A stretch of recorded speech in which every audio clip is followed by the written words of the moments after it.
नमस्कार, मैं प्राध्यापक डॉक्टर सचिन चोले आप सभी का इस ऑनलाइन लेक्चर में स्वागत करता हूं। हमने पिछले लेक्चर में देखा कि कबीर जी के दोहे हम देख रहे थे। कबीर जी के दोहे में हमने देखा कि कबीर जी ने गुरु की महत्ता, नाम स्मरण की महत्ता और विरह की भावना, यह बहुत ही अत्यंत मार्मिक शब्दों में हमें उदाहरण के साथ हमें समझाया है और मैंने वो आप तक पहुंचाने का प्रयास किया हुआ है। तो गुरु का महत्व हो गया, नाम स्मरण से भगवान की प्राप्ति किस तरह से होती है उसका हमें पता चल गया। उसके बाद विरह में एक दासी और भगवान के और भक्त एक भगवान के दर्शन के लिए कितने विरह में है उसका भी हमने एक दोहे के माध्यम से ज्ञान लिया है। आगे हम देखते हैं कबीरदास जी ने जाति पाति का विरोध यहाँ पे किया है। कबीरदास जी हमें समाज में रहते वक्त जाति पाति का विरोध, कभी भी जाति पाति को मानकर हमें नहीं चलना है। संत कबीर जी ने अपने जीवन में जाति पाति को स्थान कभी नहीं दिया है और उसका पुरस्कार कभी भी नहीं किया है और उसी का अनुकरण हमें करना चाहिए, क्योंकि समाज यह जाति से या ऊंचे कुल से या पैसों से इंसान की पहचान नहीं होती है। इंसान की पहचान होती है खुद के कर्म से, उसके पास जो ज्ञान है उससे, और उसका कर्तृत्व, रहन सहन, वो दूसरों के साथ व्यवहार किस तरह से करता है, इस पर इंसान का महत्व हमें पता चलता है। हम सिर्फ जाति के नाम पर अगर किसी को ठुकराते हैं तो ये सही बात नहीं है। बहुत ऐसे विद्वान, बहुत सारे लोग हैं जो ऊंचे कुल से नहीं, जो गरीब घर से, और जो हमें जिन जातियों का हम तिरस्कार करते हैं उन जातियों में से बहुत बड़े तज्ञ, शास्त्रज्ञ लोग, बहुत बड़े बड़े लोग वहां वही से जन्मे हैं और उन्हीं के आधार पर हमारा ये देश चल रहा है। तो इस तरह से कबीर जी ने इसका महत्व हमें बताते हुए हम या जाति पाति का विरोध उन्होंने इन दोहों के माध्यम से किया है और जाति को महत्व ना देने का संदेश इस दोहों के माध्यम से कबीर जी ने हमें देने का प्रयास किया है। तो हम देखते हैं कि कबीर जी कहते हैं, ऊंचे कुल क्या जन्मिया जे करनी ऊंच न होय, सुब्रन कलश सुरे भया साधु निंदक तोय। शब्दशः अर्थ अगर हम देखते हैं कि ऊंचे कुल क्या जन्मिया, ऊंचे कुल में कोई जन्म लेने से उसकी करनी ऊंची नहीं होती है, उसके कर्म ऊंचे नहीं होते हैं। तो कबीर जी यहाँ पे कहते हैं अगर कोई व्यक्ति अगर ऊंचे कुल में जन्म लेता है लेकिन उसका व्यवहार अच्छा नहीं है, उसके विचार अच्छे नहीं है, उसका रहन सहन अगर अच्छा नहीं है, तो उसका ऊंचे कुल में जन्म लेकर कोई भी फायदा नहीं है। अगर उसके कर्म और करनी अगर अच्छी ना हो तो ठीक है, क्योंकि मनुष्य का महत्व यह उसके जन्म के आधार पर नहीं होता है। उसका महत्व जन्म के आधार पर मनुष्य का महत्व नहीं होता है, तो उसके विचार के आधार पर, उसके कर्म के आधार पर, उसके रहन सहन के आधार पर मनुष्य का महत्व होता है। तो उस पर ही उसका महत्व निर्माण होता है, उसी कर्मों से उसकी समाज में पहचान होती है और उसके कुल से उसकी पहचान नहीं होती है, उसके व्यक्तिगत कर्म से उसकी पहचान वहां पर होती है, जिसके ज्ञान से, उसके व्यवहार से उसकी पहचान वहां पर होता है। इसलिए आप कितने भी बड़े कुल में जन्म लो, अगर आपके विचार, कर्म, व्यवहार अच्छे नहीं है तो आपके कुल को कोई भी महत्व वहां पर नहीं है। ठीक है, आप ऊंचे कुल में जन्मे हो इसलिए आप ऊंचे नहीं बनते हो, मगर आपके कर्तृत्व, कर्म अगर ऊंचे हो तो आप श्रेष्ठ भी बन सकते हो और आपको समाज में अच्छा आदरणीय स्थान भी आपको मिल सकता है। इसलिए उसके लिए आपको ऊंचे कुल में जन्म लेना जरूरी नहीं है। ये ऐसा कबीर जी यहाँ पे विरोध करते हैं किसका, जो ऊंचे कुल में लोग होते हैं और उनको ही बड़ा स्थान मिले, ऐसे लोग जो आग्रह करते हैं उनका विरोध वहां पे कर रहे हैं कि आपके जीवन में स्थान दो ज्ञानी व्यक्ति को, कर्म करने वाले, जो स्वकृतत्व पर है और समाज के लिए हितकारक हो, ऐसे लोगों को ही आपको स्थान वहां पर देना है। उसके लिए कबीर जी ने एक सुंदर सा उदाहरण यहाँ पे हमें बताया है, सुब्रन कलश धुरे भया साधक निंदक तोय। सुब्रन यानी सोने का कलश है, सोने का कलश है, भया साधु को निंदक तोय। कबीर जी आगे कहते हैं कि एक सोने का कलश है। सोना हम देखते हैं कितना मूल्यवान है हमारे जीवन में, हर हम जो सृष्टि पर है उनके लिए सोना भारत में तो बहुत महत्वपूर्ण है। तो उस सोने का एक कलश है और उस सोने के कलश में वहां पर शराब भरी है। क्या उसमें शराब भरी गई है? तब उस शराब की वजह से उस सोने का कलश का महत्व सीधा कम होकर शून्य पर आता है। क्या? वह सोने का कलश है, उसका महत्व अलग रहा, मगर उसके अंदर जो शराब भरी हुई है उसके वजह से उस सोने के कलश का कोई भी महत्व नहीं होता है। हालांकि हमें पता है कि सोना कितना मूल्यवान है, ठीक है, जो पीते हैं उनके लिए अलग बात है तो मगर उनकी हम बराबरी नहीं करेंगे, वो बहुत कम लोग हैं जो उसको महत्व तथा उसको अच्छी बात मानेंगे। उनके लिए सोना भी है और वो शराब भी, उनको तो सोने पे सुहागा हो जाएगा, मगर वो बात नहीं है। वो लोग समाज के जो ये गलत आदतें हैं वो लोग बहुत कम है, मगर जो नॉर्मल साधु संत और जो समाज में श्रद्धा स्थान पर लोग हैं उनकी बात हम यहाँ पे कर रहे हैं। तो जैसे उस सोने के कलश में जिस तरह से शराब भरने से उसका महत्व कम हो गया है, उसी तरह से मनुष्य के बारे में भी कबीर जी बताते हैं। कोई भी अमीर हो, कोई भी ऊंचे कुल वाला व्यक्ति हो, उसके जीवन में अगर सार्थक विचार नहीं है, कृति सही नहीं है, राम भक्ति नहीं है, सात्विक भाव नहीं है, दूसरों के प्रति आदर नहीं है, तो उसका जीवन उस सुवर्ण कलश के मुताबिक है, उसको कोई भी महत्व नहीं है। वो ऊंचे कुल से है, दिखने में अच्छा है, कपड़े अच्छे पहनता है, मगर उसके विचार अच्छे नहीं है, सात्विकता नहीं है, जीवन में रस नहीं है, दूसरों के प्रति आदर नहीं है, तो उसके ऊंचे कुल में जन्म लेने से कोई फायदा नहीं है। तो वो उस कलश के समान है, ऊपर से सब सोना है मगर अंदर से उसका शराब भरी है, विष भरा है उसमें।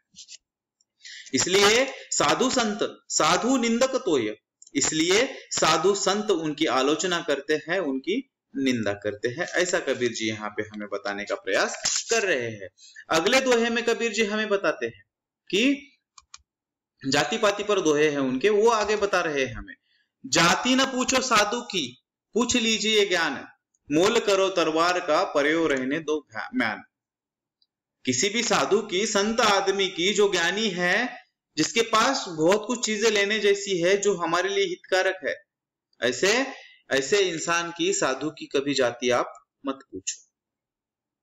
वह कहते हैं कि जाति के आधार पर किसी की पहचान नहीं करते, किसी की पहचान जाति के आधार पर नहीं होती है। किसी व्यक्ति से पहचान करनी है तो उसका ज्ञान, विचार, व्यवहार पर आप देखिए, ना कि उसकी जाति देखिए। हमने समाज में एक राजकारण फैला कर रखा है जाति के नाम पर, इसके माध्यम से बहुत सारे जो ज्ञानी व्यक्ति है वो दबे चले जा रहे हैं, उनको बाहर आने का मौका नहीं मिल रहा है, उनका जो ज्ञान है वही के वही दब रहा है, जो हमारे देश के लिए, हमारे लिए और समाज के लिए बहुत हितकारक हो सकता है। तो उसका यहाँ पे कबीर जी कहते हैं, तो उसके ज्ञान को महत्वपूर्ण है, जाति पाति उसके हमें नहीं पूछनी चाहिए।